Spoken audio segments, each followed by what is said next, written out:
All right, well, hello everybody. It's 10:15, so whoever's late now, I guess they're going to be interrupting us. Welcome to Certification 101. This session is being repeated today, which is great. That means we get to have the opportunity to talk to a lot of people that are getting excited about certification and looking to match their certification needs and certification goals. My name is David Alfasi, and I work for a company called NetLogon, and our primary purpose in life is to build certification exams, build certifications for large-scale programs like Microsoft. I'm also a technical guy from the Exchange Office 365 Azure side, and so I really love technology and love working on certification exams, and I've been doing this for quite some time. So what we're going to do now is talk about certification at Ignite, but we're also going to talk about certification all up. And the goal really is to give you a well-rounded view of what it is that we're doing here at Ignite and how you can use these resources to help your certification goals. So whatever those may be, whether they may be goals to improve your career or different goals that you have personally, we're going to talk about all the various options that you have. Some of those are new. Some of those may be new to you if you've been certified before and it's been a long time since you've taken a Microsoft certification, maybe since Windows Server 2008, 2003, 2000, and NT 4.0. I can go all the way back. Certification started about 25 years ago. So there are some people that have been certified for a really long time. I got certified in Microsoft in 1996. On Windows 95 was my first Microsoft certification exam. And my last one was Windows Server 2016. So there's been a whole gamut and there's a whole history there of certification. So we're going to talk about how you can get certified here. We're going to talk about which path you should take because there are various paths and sometimes they can seem a little bit confusing or daunting. So we're going to simplify those. We're going to talk about the different levels of Microsoft certifications.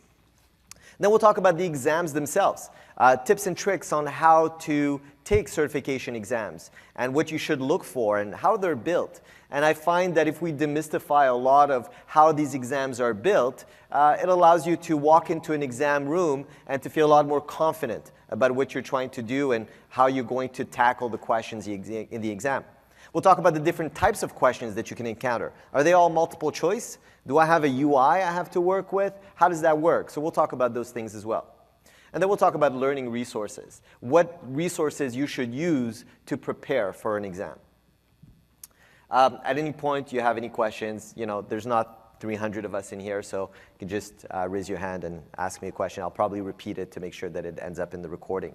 So first of all, Microsoft certification at Ignite. So we have a lot of resources at Ignite to help you in certification. The first thing that we have is we have 20 MCT ambassadors. Now the MCT ambassadors are Microsoft certified trainers. These are people that train individuals in Microsoft technologies all year round. Now, we've selected them based on a broad range of technical expertise that they have. So we have some MCTs that are Azure specialists, some that are Office 365, some that are developers, infrastructure. They have various ranges of specialties and technical certifications themselves. They are very knowledgeable on Microsoft certifications, but also on specific technologies and can help you make those technical decisions on how to get to the various certification goals that you have. They're going to be working in various areas at Ignite. The primary area that we have is Certification Central, which is in the Hyatt. So if you go through the Hyatt on the way back to the other concourse, you will find Certification Central there. It's right above the Immersion Zone. So the Immersion Zone is a large area where you'll have lots of learning resources as well. In the Immersion Zone, you have Microsoft Learning Specialists as well there, including our MCT ambassadors. You'll recognize them because they'll wear shirts that say certifiable on them. Okay? So those are our MCT ambassadors. And they're really here to help you, and they're a great wealth of knowledge, and all they want to do is really to help people at Ignite. We have 19 exam prep sessions. Now, an exam prep session is a session that focuses on a specific exam. Let's say you want to get certified on exam 70-740 Windows Server 2016. So this is an exam specifically on Windows Server 2016. So this session will focus on all the technological aspects of that certification, and we'll dive deep in Windows Server 2016 content targeted to help you pass that exam. So it actually will look at a lot of topics that are covered in the exam, and some of those will go really much in depth. So this is truly a technical session. This is not a session to sell you a certification. This is a session to help you get ready for that certification. And they will focus it on that. And we have 19 of them. They're all in the schedule builder, and each one of them focuses on a different exam. We also have 50% off all certification exams here. To register for a certification exam, you just have to come to Cert Central at the Hyatt. You don't have to register in advance, and they'll register you right there, and it's about 50% off. Now, I'm sorry, it's exactly 50% off, but the exam price is about $150 minus 50%, so about $75. So it's a great deal here at Ignite. We're also going to have a promotion of certification exams that will be 40% off for several weeks after Ignite. And if you want to come and talk to the MCT ambassadors about that, we'll explain to you how to get that. As well, we have free measure-up exams. Now, measure-up exams are practice exams that simulate the environment of a live exam. So you actually get to see the UI of how you'd be taking the exams, and the questions are built very similarly to how the certification exam questions are built. And those are usually $150, $200, $300, but they're completely free here at Ignite. So if you come to the Cert Central, we'll set you up there with a machine, and you can take the certification measure-up practice exams for free in a quiet room. And it's kind of like your last preparation step before you go in and take the exam. So you're about to go take the exam. You want to test your knowledge. You want to see if you're really ready in that breadth of knowledge that you need in order to pass your exam. Take a practice test, and that will let you know whether or not you're ready. All right. We also have lots of information there about all the various certifications, the paths, and we can help you on all of that in Cert Central. This is what Cert Central looks like. I like to put a blueprint because I think sometimes people really get to visualize it. So we have the testing room where you can take your exam. We have the study hall room where you can go take your practice test. And we have an exam prep room where we're actually running all of the cert exam prep sessions, those 19 sessions I mentioned that were in the schedule builder. Yes, sir? Are the measure-up exams also available after Ignite? No, so the question is, measure-up exams, are they available for free after Ignite? No, so they're only available during Ignite for free. After that, you have to pay for them. But they're a great resource, so I suggest you do. Yes?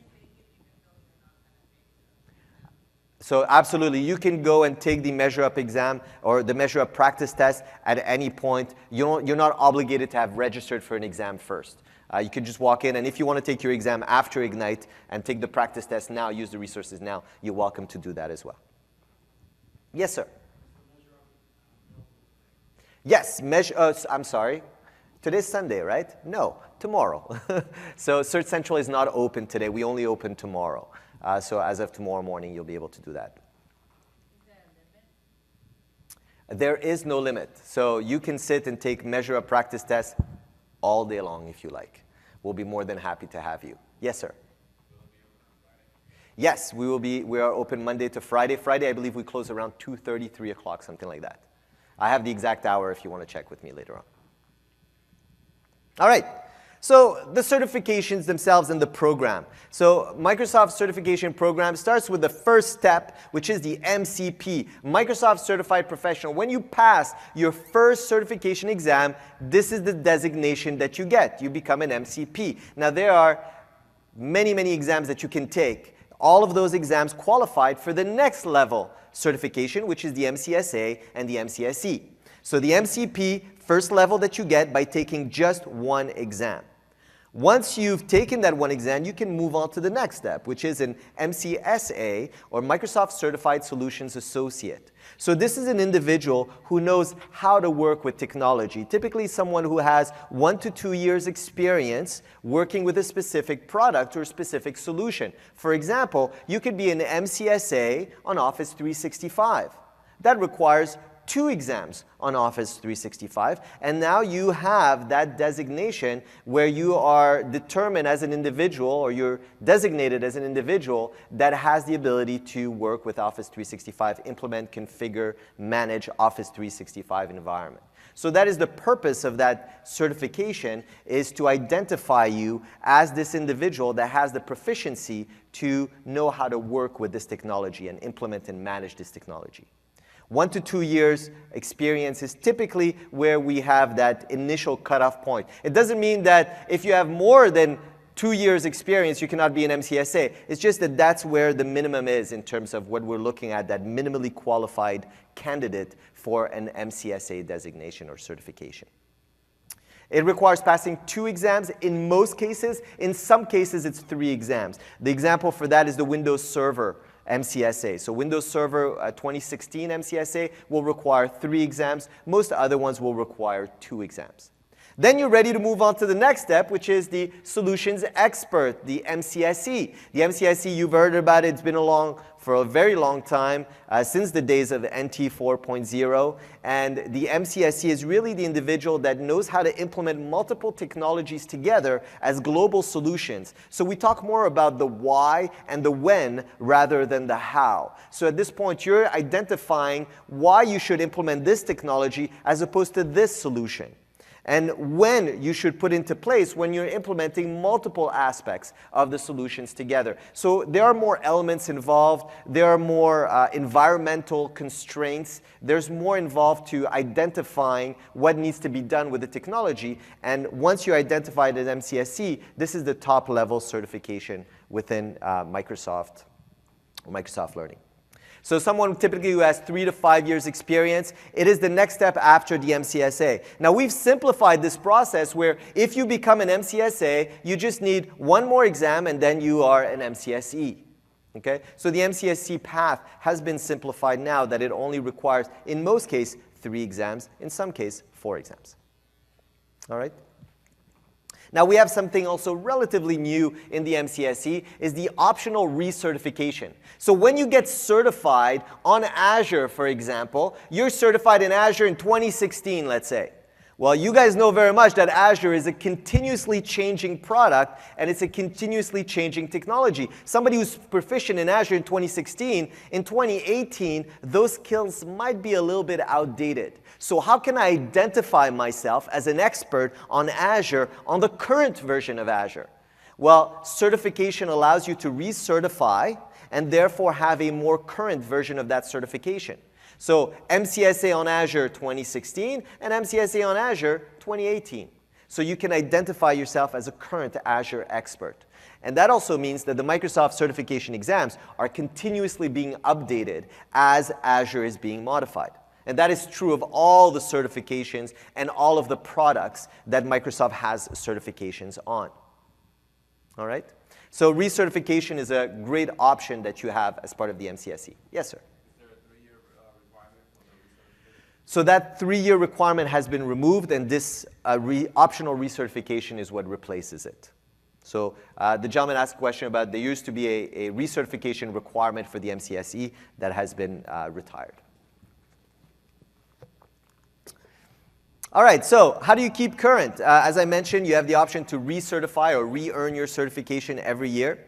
Each time you re-earn the certification, a new certification entry will be added to your transcript. So it will say MCSA Cloud Platform 2016, MCSA Cloud Platform 2018. The process replaces the existing requirement of recertifying. Okay? So that's the 3 levels of certifications: MCP, MCSA, and MCSE. I didn't talk about the MCSD there, but the MCSD is at the same level as the MCSE. MCSD is Solutions Developer. That one is aimed at developers, and it really works exactly the same way as an MCSE. But I'm going to talk here about the paths. So there are various certification paths, and I'll break down through those ones. Every dot that you have there on that screen is an MCSA. The boxes at the end are your MCSEs. There are various paths to get to the same place. So if I want to become an MCSD app builder, for example, I have 2 MCSAs that I can take. I can choose between the MCSA web applications or Universal Windows Platform. Those are my 2 options. And then I take 1 more exam, 1 elective, and I get my MCSD. The same is true of all the MCSEs here there. You have all of the paths that determine how you get to your MCSE. One of the most popular one is MCSA Cloud Platform. So that's the Azure one I was talking about before. So MCSA Cloud Platform will require 2 exams, and then after that you take an elective and you attain the MCSE Cloud Platform and Infrastructure. So the first path that we look at is the MCSA path for Windows 10. It's called the mobility path. And that requires 2 exams, as I mentioned, 698 and 697. And then we have elective exams. Now, those elective exams, you can take any one of those. Note that some of them are being retired. And Microsoft will sometimes retire exams, as new ones will replace them, or if the technology is no longer being emphasized and there is a new technology that replaces it. Sometimes it has to do with the way that we manage the technology as well. So MCSA Windows 10, by taking 697, 698, one more, you get your MCSE mobility. All right. Anybody here in the room planning at some point to take an MCSE mobility, looking towards an MCSE mobility? No? All right, Windows 10, Windows client. Let's not dismiss the client. That's right. Let's not forget the Windows 10 client, right? We all need our operating system on our desktops. Sometimes, you know, it's not looked at as the Cadillac certification, but it's very important. Next up is probably one of the most popular ones. It's a cloud platform and infrastructure path. So this is where you'll find your Windows Server 2012, Windows Server 2016, and your Azure. Now, I want to point out here that there are new certification exams that are going to be released that we're announcing this week. And you'll see them there as the Azure exams. The first one is 537, which is configuring and operating a hybrid cloud with Microsoft Azure Stack. So this exam will be available December, January, at some point over the winter break or the transition to the new year. You'll find exam 70-537 become available. As well, there are 2 more elective exams in the elective pool, 538 and 539. Azure DevOps and Linux workloads on Azure. So those 2 exams will be available at some point in 2018. We're not sure exactly when yet. So, for example, you want to become Azure certified with Microsoft, you have to take 2 of these 4 exams, 532, 533, 534, 537. 532, developer. It's really an exam for people who are truly developers on Azure. 533, you're an infrastructure person, you manage virtual machines, you create services, you manage workloads on Azure. 533 is your infrastructure exam. And then 534 is your architecture exam. So this one really has a little bit about when you use JSON to implement certain tasks and when you are managing large-scale software-defined networking inside of your Azure infrastructure. All of those things in terms of the why and the when of managing your Azure infrastructure will be in 534. It's more of an architecting exam. So 2 of those, including the Azure Stack, is another one of those that you can pick from. And you have your MCSA Cloud Platform. Take one more exam. Any one of those in the list. They could be a Windows Server exam. They could be a Windows Server 2012 or 2016 exam, or they could be an Azure exam. And then you have your MCSE Cloud Platform and Infrastructure. Anybody here in the room looking to go towards MCSE Cloud Platform, Infrastructure, Azure certified, maybe? There's a lot of stuff there. It's certainly an involved certification, but if you're working in Azure and if you're building solutions or managing solutions in Azure, this is certainly the certification that you want to go for. If you're working on premises with Windows servers, it's clear that the Windows Server solution or the Windows Server certification, MCSA Windows Server 2016, is the one you're looking for. Also 3 exams for this one. So one of them will be on managing the servers, one of them will be managing networking, and the other one will be on Active Directory, essentially. So 740, server management implementation, 741, all networking, DHCP, DNS, WINS, well, probably not too much WINS, TCP IP, etc. And then after that, you've got your 742, which is really your Active Directory management and everything that's related to identity. Okay? Those 3 exams together get you that MCSA Windows Server 2016. And then if you want, you can take an Azure exam as an elective. And you can round up your cloud and platform and infrastructure, MCSE, by having an Azure exam as one of your electives. And you see here, you have a large amount of electives. Some of those have to do with big data. Some of them have to do with machine learning. Some of them can have to do with the Azure Stack or DevOps that we were just talking about before. All right? Next up here, just a recommended path that you can take if you want to go down that route. As I mentioned, 533, 537 could be a good starting point. Going into the architecture, 534. And then after that, we can recommend one of the newer exams as the elective. So this is just an example of a recommended path, depending on your role. If you're a DevOps individual, if what you do is DevOps, you may want to start in the developer realm. So 532, as I mentioned, is the developer Azure exam. Then over the architecture exam that has some developer content in it as well. And then the DevOps elective that gives you that MCSE. So this is a full rounded path as an Azure DevOps individual that give you that true certification that represents your actual skills. And that is really the goal of certification, is to ensure that we're representing your actual skills.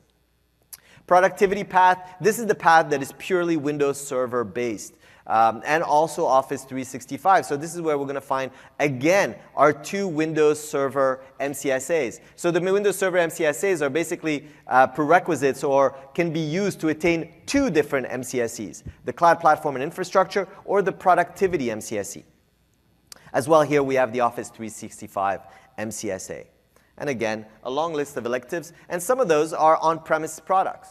So 331, SharePoint Server 2013, on-premise product, and really an interesting solution, as well as all the Exchange Server exams and Skype for Business exams. So you could take those, or the Office 365 that deals with all of the online versions of those products. Data management and analytics. So these are newer paths.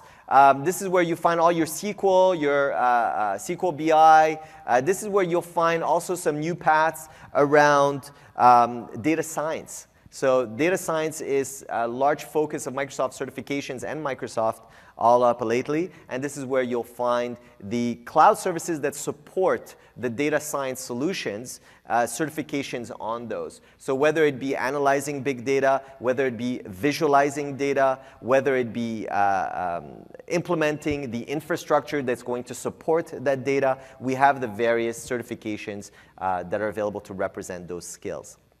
There are some that are going to be available later on, such as the NoSQL exam, CosmoDB. This is going to be available at some point in 2018, resulting in the Azure Database Development MCSA. So again, this is where SQL, people who live in that SQL world, whether it be on-premises or whether it be in the cloud, this is where we're going to have those certifications. And these are some various paths that you can take if you want to start in that role of the data analytics role. Maybe 773 is a good place to start. That's where you find your R server. Then moving on to performing cloud data science with Azure Machine Learning. So this is analyzing data in Azure, machine learning components of Azure, and there are many, including Data Lake and other components that are part of Azure that are reflected in these various solutions. 473, 475 could be your electives. This is where we have also implementing the Cloud Data Platform solution. So that's SQL for Azure, essentially. Implementing SQL database, Azure SQL database, whether it's be platform as a service, infrastructure as a service, the various solutions for implementing that data platform solution, those will be in 473 and 475. If you're a developer, your path is still relatively simple and has been similar for a while, in the sense that 480 and 483 are still going to be your starting points. So programming in C#, programming in HTML5, you know, they're not reinventing C# every day. It's pretty much works the same way. These exams are continuously being updated to reflect the changes in Visual Studio. But besides that, the technology is pretty similar to the way it's been several years ago. And if you have C# skills, they are likely still current for you and take those certifications today, even if your C# skills are continuous from several years ago. You have many electives here as well for your MCSE and MCSD. And this is the only MCSD. This is the MCSD App Builder. And the various electives here, you'll find that the Azure exams are again available as electives, including 532 and 534, because they include Azure development content. So this is really targeted for developers. All right, so that's your certification paths. And when I started that section of certification path, you had that big slide with the boxes and all the dots, and there's a lot of them. And what we did, we just broke them down a little bit, okay? So they seem a little bit more palatable. There are several paths, but to get to those paths is really quite simple. 2 exams, MCSA, 1 more exam, MCSE. At the end of the day, that's really all you need to attain to get that valuable MCSE certification. And that brings me to the next topic, which is, what is the value? What is that value of certification? Well, there is a different perspective to that value depending on who you are and what it is that you're looking for. So certifications give you and a workforce an edge by taking careers to the next level. That's what we say. And what really that means is that it gives you the ability to differentiate yourself from individuals that are not certified. Certification alone is not the way to increase the career. Certification and experience together allow you to grow your career. But many people gain that experience, but never also attain that formalized certification, that ability to actually say, hey, I've been working with this technology, but now a third-party body has actually certified me as being fully knowledgeable and having passed the requirements of saying that, yes, I am fully proficient with this technology. And that's really what makes the difference. And if you're looking at the gains, there are gains for you as an individual, there are gains for your career, there are gains for your employer also, and there's gains for the community.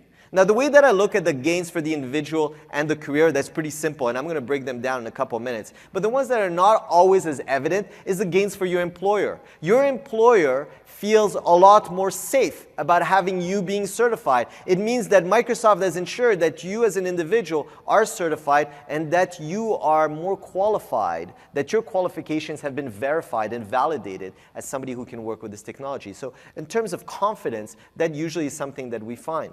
As well as gains for the community. We find that individuals typically who are certified are more likely to help others. They're more confident in their skills, and they're more likely to help others in the community, whether that be in the public forum community or whether that be in your local community in person.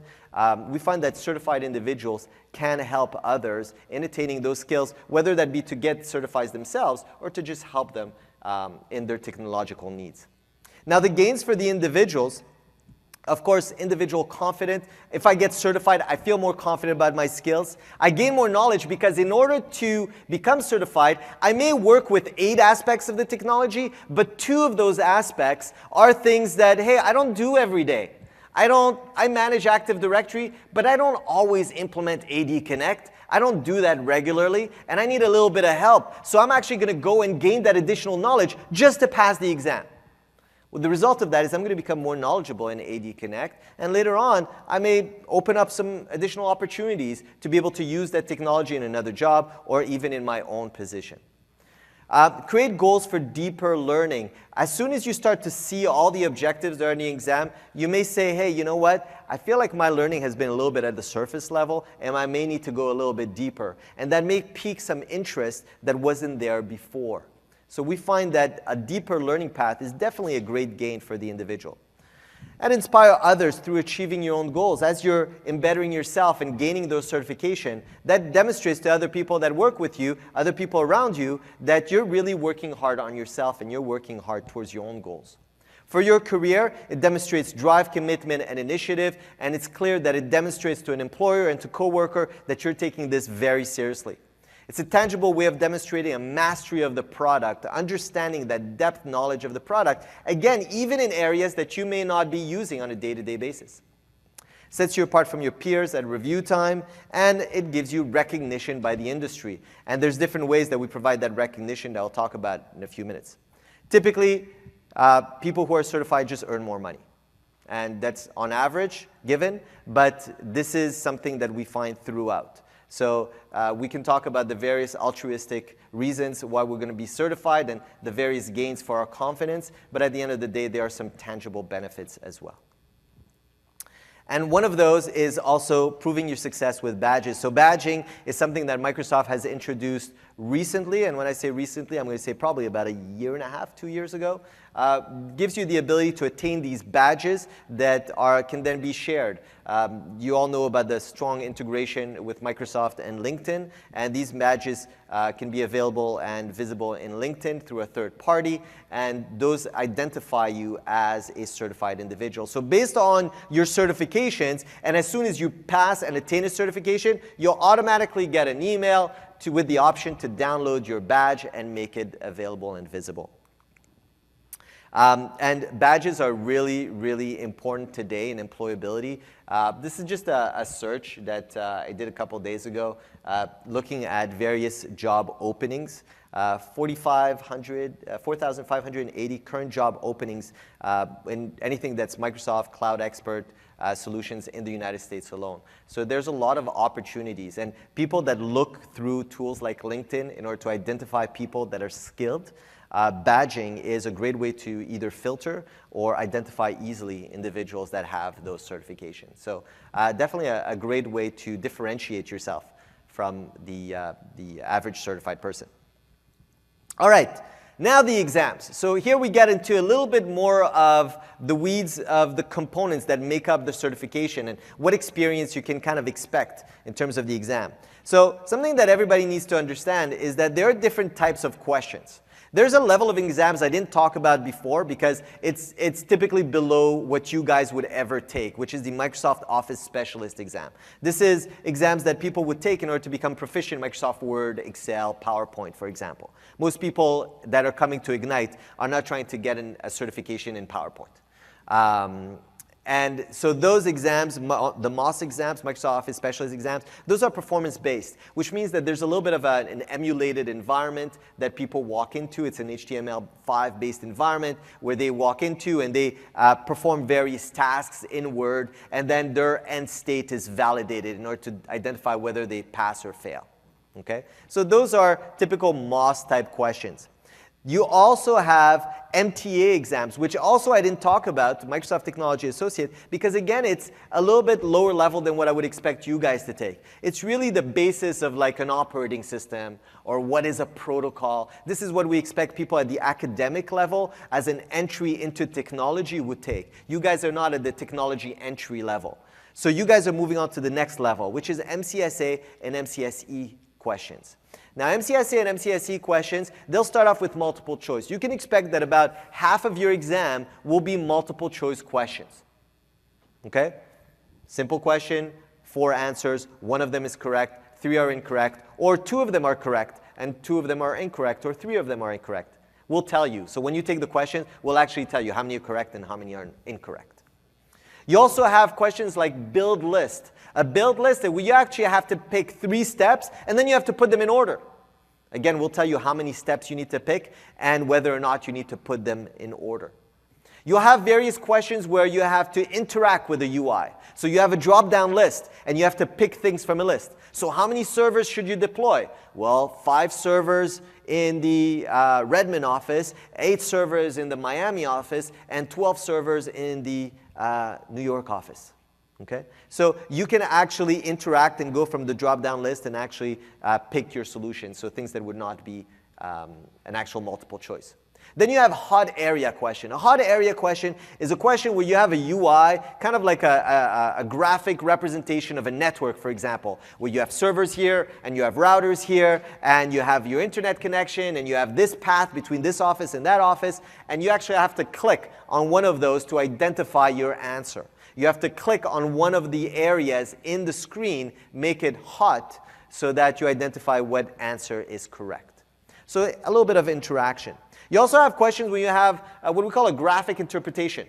So we'll actually give you a whole network. We'll give you an output from a PowerShell command. We'll give you another graphic that represents a screenshot from an Active Directory management tool. And we'll ask you a question. You say, based on these graphics, is user 1 going to be able to access share 1? And then you need to derive, based on the information that you have, whether that user will be able to access that share. So we call it graphic interpretation, allowing you to interpret with the information that you find and then derive from that a status of how the environment is configured. So you would expect to see those types of questions in MCSA and MCSE exams, along with something called a case study. A case study is basically a whole bunch of words that gives you a whole scenario about an environment. It tells you about how many offices they have, how many users they have, what the CEO thinks of the company, where they plan to go, what are their technical requirements, how many servers they want, what are their budget requirements, what are they looking for in terms of their technical goals. You get all that information about the environment, and then you get several small questions or several short questions that always refer back to that environment. And then you need to sift through all of that information in order to identify what's going to be relevant for you to get to that correct answer. And this really simulates a real-world environment or situation for a consultant. When a consultant walks into an organization, they get a whole bunch of information about what's going on in the company, and then they have to sift through that to identify what recommendations they should make, what Azure solution they should implement, where should the Exchange servers go, how many Skype for Business PBXs should they implement, and where should they put them in the environment. All of that information is in your case study. And then your questions will just ask you to refer back to your case study. This is something that you'll find only in MCSE elective exams. Because remember, I told you before, the MCSE is a lot about the why and the when you deploy technology. Well, what's more representative of the why and the when than a whole case study when you have to find the why and the when inside of that depth of information? So how should you interpret the questions? And what's nice is that the questions are really built the same way. Every question that you will take has the same anatomy. First, it will have something called a business problem. The business problem usually starts with you have. You have an environment in Azure that contains 5 Azure SQL databases. You plan to consolidate the 5 databases into a single database. This is your overall business problem. This is your overall environment. Then you have a goal. The goal will always start with the same 3 words. And this is great because from now on, if you ever take a certification exam, you will look for those 3 words and they will be there in every single question that you take. And it will be, you need to.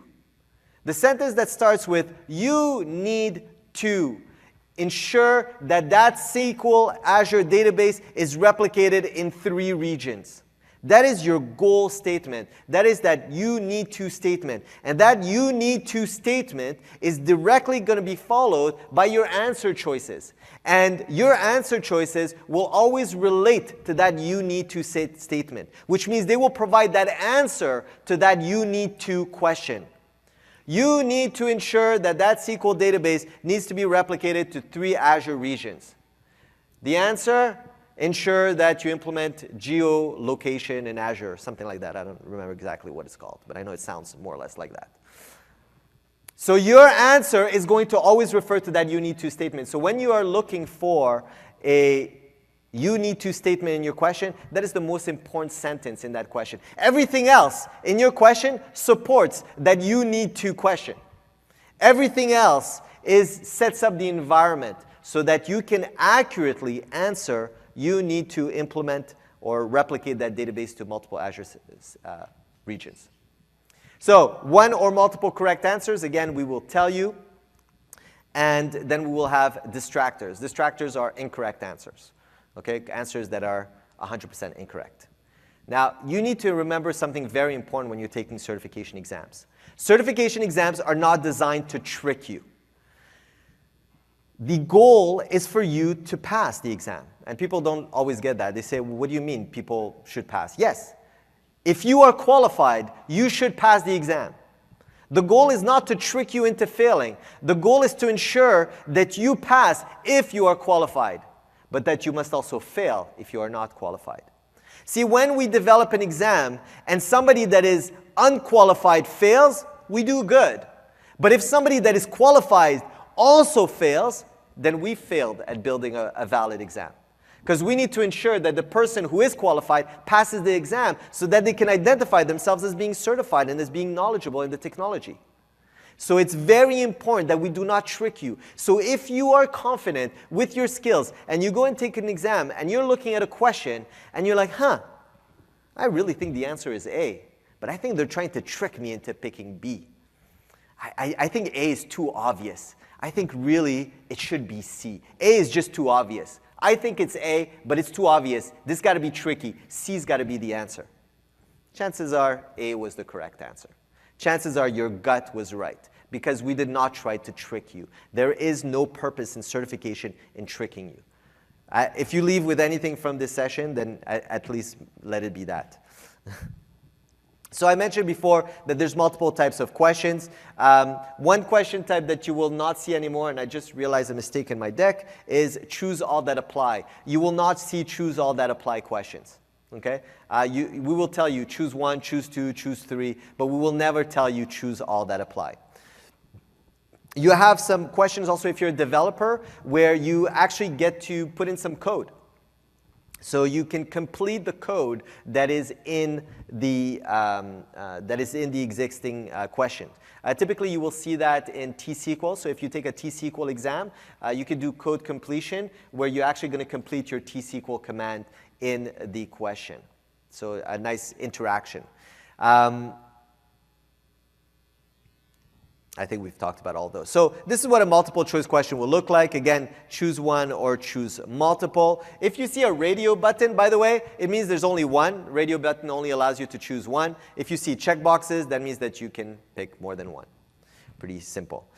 Sometimes you'll have what we call extended matching question. Extended matching question means that you have 8 answers, 8 answer choices, and you'll have 5 questions that use the same 8 answer choices. So again, 8 answer choices that are repeated across 5 questions. But the 5 questions are different. So 5 different questions, same set of answers. We call those extended matching. Case study, as I mentioned, we have a whole bunch of text. We have buttons on the left-hand side navigation that allow you to go back to the various areas of the case study. And then you can actually answer each question one by one, still being within that case study.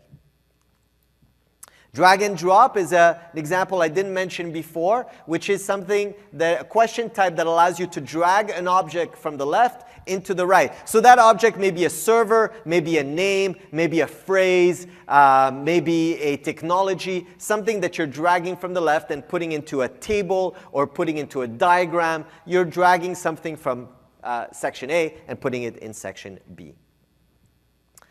And hot area is what I mentioned before, where you have a graphical interface. And sometimes that graphical interface can be a screenshot.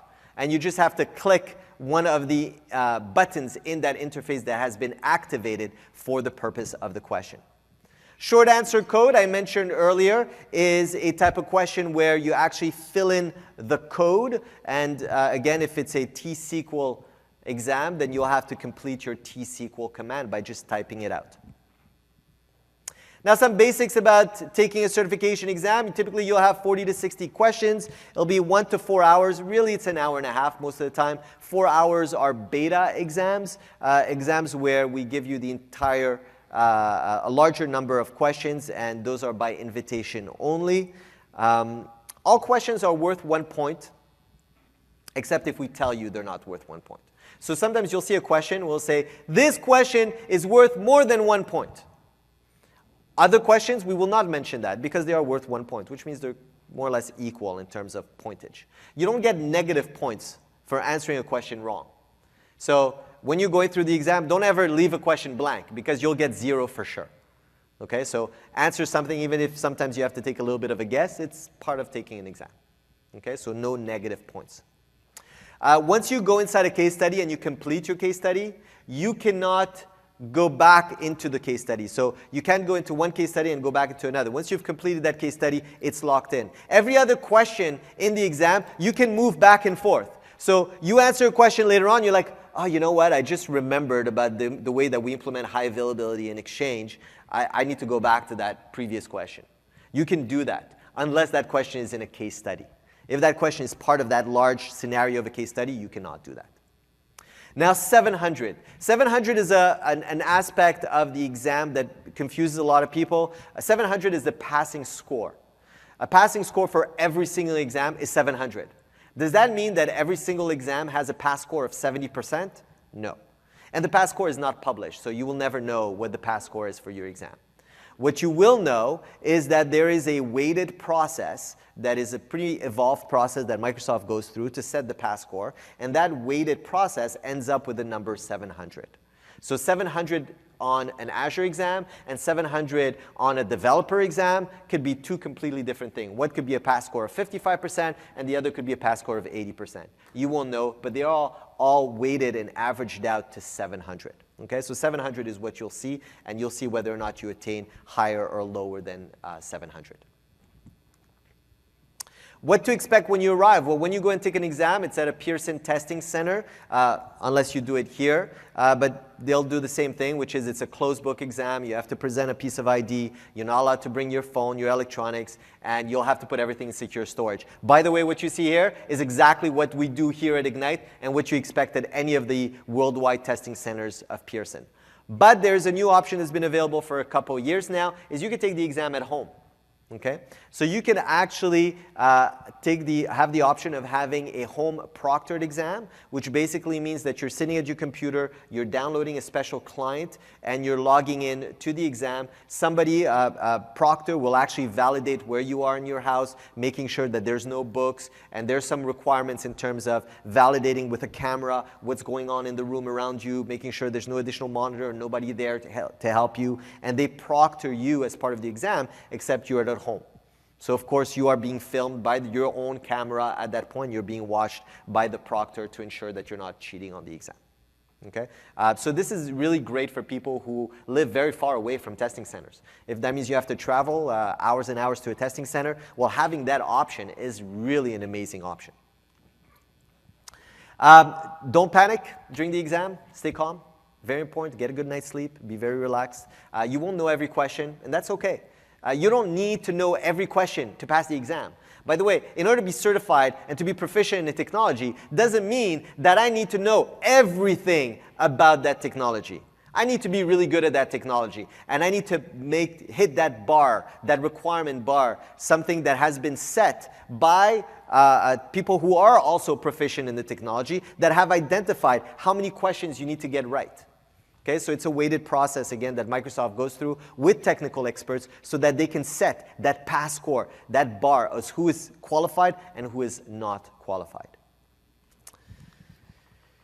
Now, the learning resources is the last thing I want to talk about, which is how do you prepare for these exams? And before I go through the various learning resources they are, I want to just highlight the fact that the primary resource for you to successfully pass the certification exam is to actually work with the technology, right? Get your hands on the technology, work with it, implement it, troubleshoot it, support it, break it, fix it. As much as you can use it, it will prepare you better for the exam. That is the #1 preparation tool. But let's say you use it every day. You're at work and you implement and you support Windows Server 2016, but now you want to go and take the exam. So what are you going to do is you're going to go to the exam page. Every exam has a page, a preparation page. And that preparation page lists all of the resources. And if you see, it's a little bit small there, but essentially in the URL, it has the number of the exam. And actually, if you go to Microsoft.com, which is Microsoft.com/learning, to the Microsoft Learning website, you will see all of the certification exams there. You will see all the paths to the exams there. And you can go to any one of those exams. And when you go to that exam, you see details about that exam, which languages it's available on, when it was published, what path it's part on. You also have a button there to schedule it. But then you see the most important thing about that exam, which is the list of exam objectives. And you see them here. In this exam, there happens to be a lot of objectives, but normally there's about 4 buckets.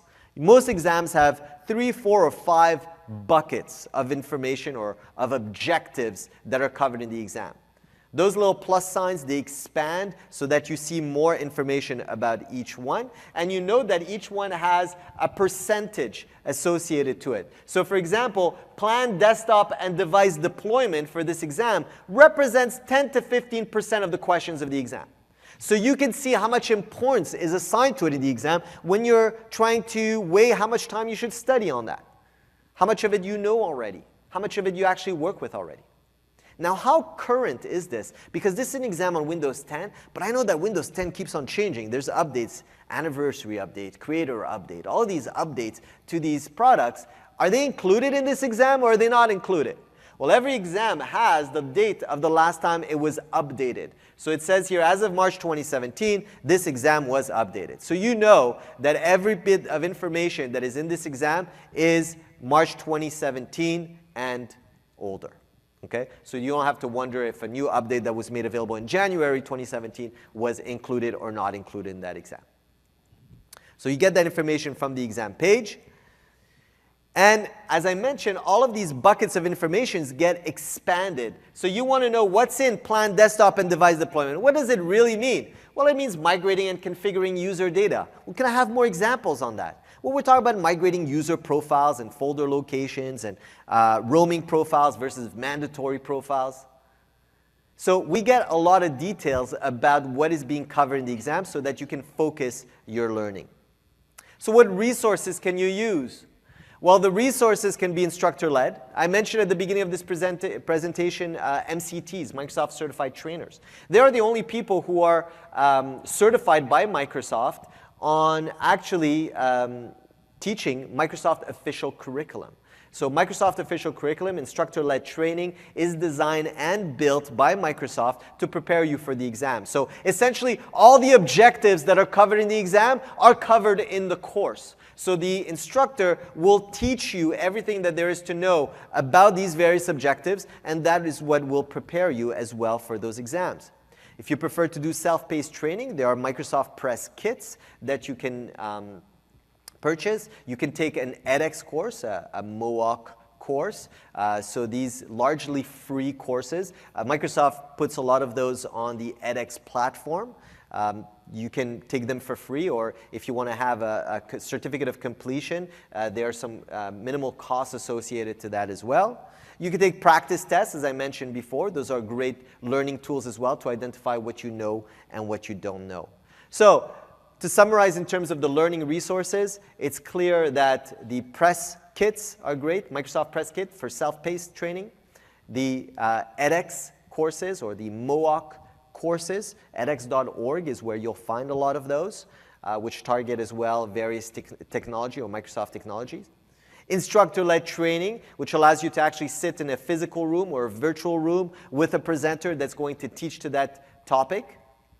Those are all great resources. Another set of free resources that you have are MVA or Microsoft Virtual Academy courses. If you go to Microsoft.com/learning, you can go to the Microsoft Virtual Academy that provides a lot of free training on the various technologies, and some of them are even focused on specific certification exams. All right?